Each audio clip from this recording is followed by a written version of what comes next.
I'm really proud to be associated with these kind of initiatives. Aren't they fantastic, practical offers of help? And Solihull Council is delighted and regards it as its duty to fund some of these services. And we really would welcome your feedback on those. Are we doing enough of the right thing? Can we do more? Please tell us, and we'd be delighted to hear. I think you've covered a lot of the practicalities about what's important. If you've got a roof over your head, you're managing your income, and you're warm, and the person you care for is warm, you're in a better place than you started. But I think the round the clock, around the year, responsibilities of being a carer are the things that the council really wants to support you with. I have 2 colleagues at least over there who work and support carers, Abby and Zoya. They would want me to say, I'm quite sure, please, if you need an assessment of your needs, please ask for one. If you've had one done and things have changed, please ask to be reassessed.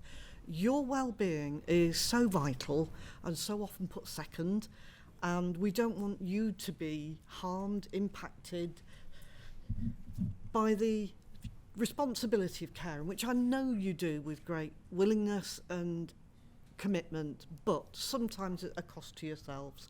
So if you need additional support, if you need a break, if you need something that will make it possible for you to continue, we're here to help. I would like you to also help us to identify those many carers who don't identify themselves as a carer. Can I confess to being one? It wasn't until I took my mother to the hospital and was told, oh, you're the carer, are you? And I thought, I am. That's how easy it is. You know, you might do this as your job, but you still don't necessarily recognise yourself as a carer.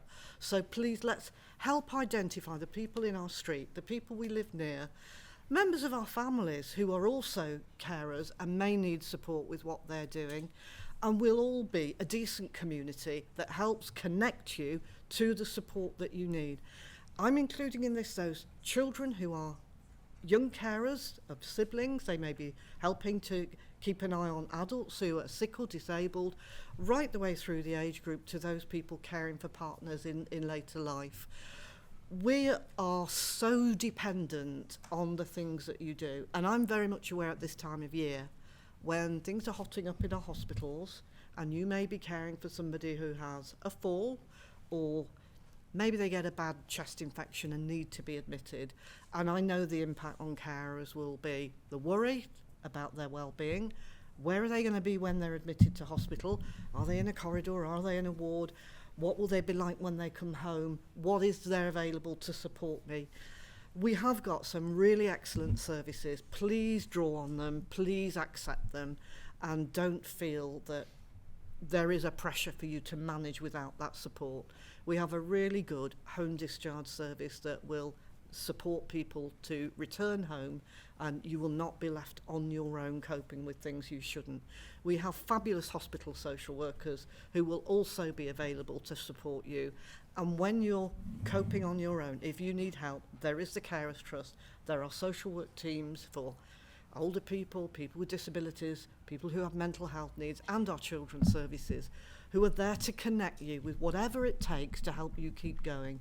We recognise that there is not a simple, bland prescription of what will help all of you, because you're unique, your circumstances are unique, the networks of support around you and your caring responsibilities are so very varied, but there are fantastic services. Some of them are here and they're lined up and ready to support you this winter, next spring, next summer, all year round.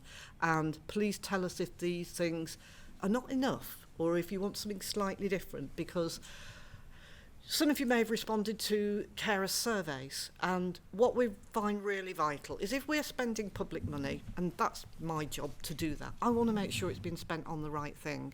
So if things are not quite right, if the services you receive are not really quite right, not tailored for your needs, or need a little bit of flexibility or tweaking, then I'd really appreciate it if you would tell us that. And if you'd like to get involved in helping us shape services, we've got colleagues here who would love to hear from you if you'd like to help design our services before we go out to tender. Maybe one of the things you can do in the winter is have a look at some of the things that we're planning to do next year and say, actually, as a carer, I've got some real good lived experience of what should be in that. Can I contribute? We would love to have you involved in shaping the services for the future as well. So I'm going to end by just saying a massive thank you for whatever you do as a carer. You are doing phenomenal work, and I know it doesn't necessarily feel like work to you, but our health and care system, you all know, is really stretched tight, and it would buckle without you, so thank you all. Thank you. Before I do that most important thing, which is open the buffet, I know that's why many people are here. In a moment we can take a few questions, but I just wanted to give one bit of information. We did an event probably when I first arrived 8 years ago. I think it was Boswell Health Centre, I think it was. And at that time we had, Carers Trust had 2,000 active carers on its books, registered, supporting. The figure at the moment is 4,794. I like the 94. And what's happened, and I was talking to a colleague, one of the councillors earlier, in this period up to November, the numbers that we thought we'd rise by have already been met for the whole year. So there's clearly a lot more people coming forward with concerns or with a search for information. Sometimes it's just to empower themselves. A lot of carers are very resilient. They know what they want, they know what they're doing, but they just want to know where they can reach out to if things get difficult or they need some information. I also would stress that our colleagues in the council, the information they have at the stalls there, but there's lots of stalls around here, and as you probably can pick up, a lot of people with Carers Trust t-shirts and material on. If you're not registered with Carers Trust, and you would like to be, talk to one of my colleagues today, and we'll see if we can get you signed up. So then you get the information pack, you know what support's available, and if you need to turn to us at any point, we can be there for you. And we can help to facilitate as well with our colleagues access to other services. And sometimes we manage to attract new resources in, or we do grants and certain things that we can do. So I really stress it's important to you to register, so then we know who you are and we can be there for you. Just a pause to say, are there any particular questions anyone may have?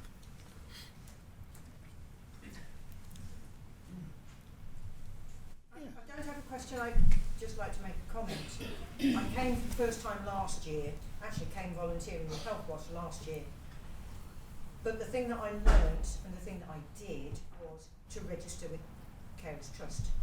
I don't need any help, I don't need any financial help or advice, but the thing that struck me was I needed a carer's card, because while I'm out, if anything happens to me, somebody needs to know I've got someone at home who needs looking after, and that was so vitally important. And I think if people say, no, I'm a carer, it doesn't matter, I've got all the support I need, they might still need a carer's card.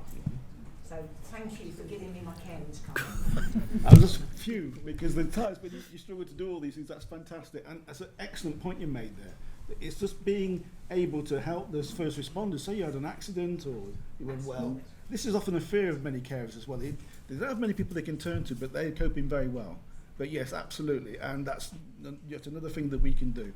Remember, this is an informal event as well, so you can circulate around, you can approach anyone from the different agencies, you can approach our staff as well, and ask any questions, and something like that excellent point may come to rise.